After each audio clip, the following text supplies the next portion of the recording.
Nearly 200 years ago, a woman taking a male pseudonym wrote a nightmarishly beautiful novel titled Wuthering Heights.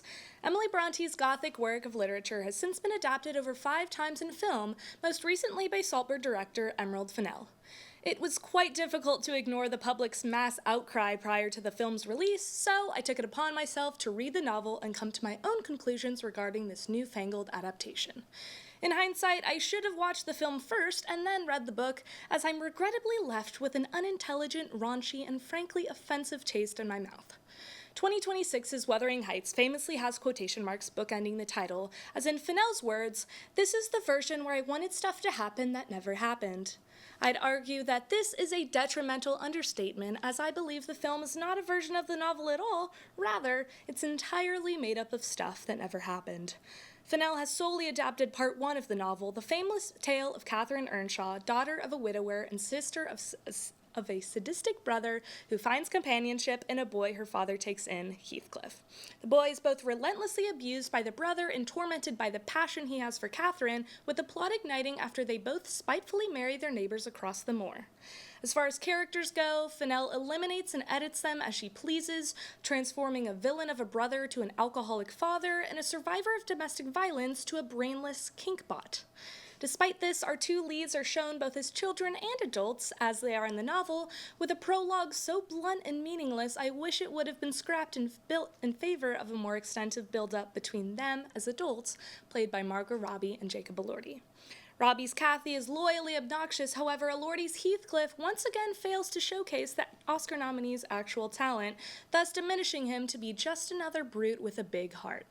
I was quite eager to disprove the chatter surrounding a lack of chemistry between the highly talented actors, yet their interactions are consistently both shallow and dull, failing to convince me as their characters claim that their souls are one.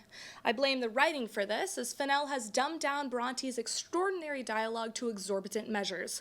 For example, writing a line such as, "He doesn't care," in the screenplay, rather than, "He might as well plant an oak in a flower pot and expect it to thrive, as imagine he can restore her to the vigor in the soil of his shallow cares," as in the novel. Throughout the film, Fennell confusingly turns the viewer on and off, for example, adding a 50 Shades-esque scene followed by a pig being slaughtered, yet I haven't quite figured out why, other than to simply disgust the viewer. When there is sex, however, it is mainly alluded to and fails to provoke any titillation, furthermore failing to demonstrate the sexual tension between our love interests. Something odd, seeing as this was Fennell's main obsession with the novel in the first place. I will say the film's aesthetics did please me to an extent. Fennell's highly surrealist style translated well enough to the moody atmosphere, complete with skin walls, hand fireplaces, blood-red floors, and cellophane pillars, which paired perfectly with a cellophane nightgown that is part of Jacqueline Duran's array of extraordinary costumes for the film. It did all look very nice, however, like the film as a whole, it lacked any trace of thought or thematic intention. This, of course, includes the accompanying songs by Charlie XCX. One track becoming the theme of a TikTok meme, as well as the loud, pervasive nature of Charlie's style, took me out of the gloom which the crafty set design and awe-inspiring cinematography so meticulously built, furthermore certifying the film as a marketable mess. Wuthering Heights consistently dodges any themes of class, trauma, and revenge, rather putting all of its efforts into its lackluster sexiness. I do hope Fennell attempts an original story again, but please, for the love of Emily Bronte, do not try to translate your upper-class, sexually repressed 15-year-old interpretation of a novel to the silver screen ever again.